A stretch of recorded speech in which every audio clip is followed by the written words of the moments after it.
Hi everyone, and welcome to Action Bullet Points. You probably noticed two things. Change of scenery.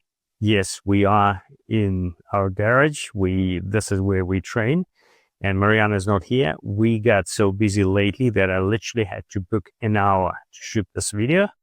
That's how busy we are right now. But here we go. That's us. And there is one thing I wanted to share because it came up when we were shooting at the club, and it was a weekend only stage. And again, it was about the better draw for the weekend only stage. Because we shoot action, we have to shoot weekend only. And it's one string, 3 shots on each target, at 10 yards on practical. So with no further ado, what is the best way to draw the gun for the weekend only stage? If you know this, feel free to skip.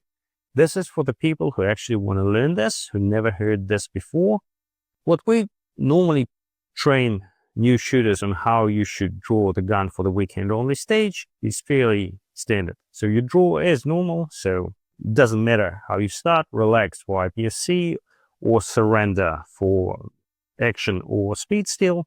The way you draw a gun is exactly the same. So your weak hand goes on your center mass, your strong hand goes on the firearm, and you assume proper grip with your strong hand, like so. And then you draw the gun, bring it to where the center mass is in front of you, and then you make a gap here with your thumb, so your weak hand can slide in. You get your thumb in, assume firm grip with the firearm, and let go of your dominant hand, like so. And this is how you transfer the gun, right? Nothing wrong with that. You can adjust the grip, but the problem is most people don't.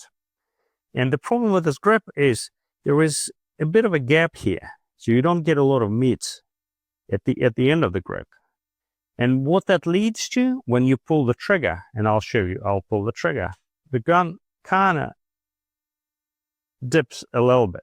So at 10 yards, there'll probably be a drop like this. At 20, there'll be a lot more. So how do you avoid it? You get as much meat here as you possibly can, and then when you pull the trigger, the gun does not move. Doesn't matter how fast you pull that trigger and how hard you pull that trigger, the gun does not move, right? Especially when you lock your elbow and sort of do everything properly. So how do we do it in action? What's probably different ways, but one of the ways how we do it is we draw the gun by the very, very end of the grip, like so. You have firm control of the gun. You can draw and holster like so. Nothing wrong with that, right? But when you draw, you can put your hand, your weak hand, and assume the grip you want with a lot of meat here right off the bat. So you don't have to adjust anything. And it's a lot faster than transferring the gun like so.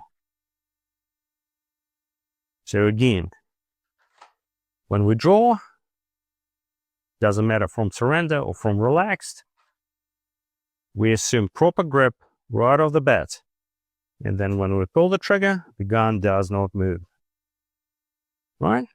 So now for speed. What's faster?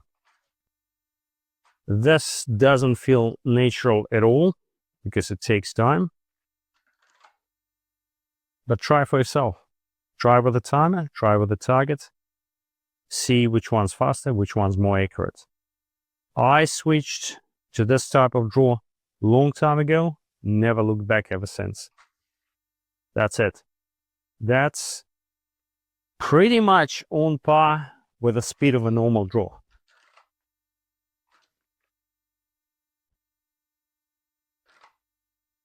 I hope you learned something today. You'll be the judge whether it works for you or it doesn't.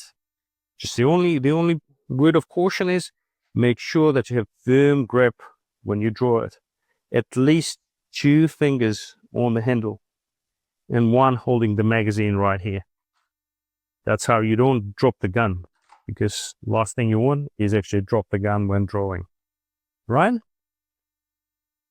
Thanks very much for watching. Like, subscribe. We're on YouTube and Rumble. See you next week.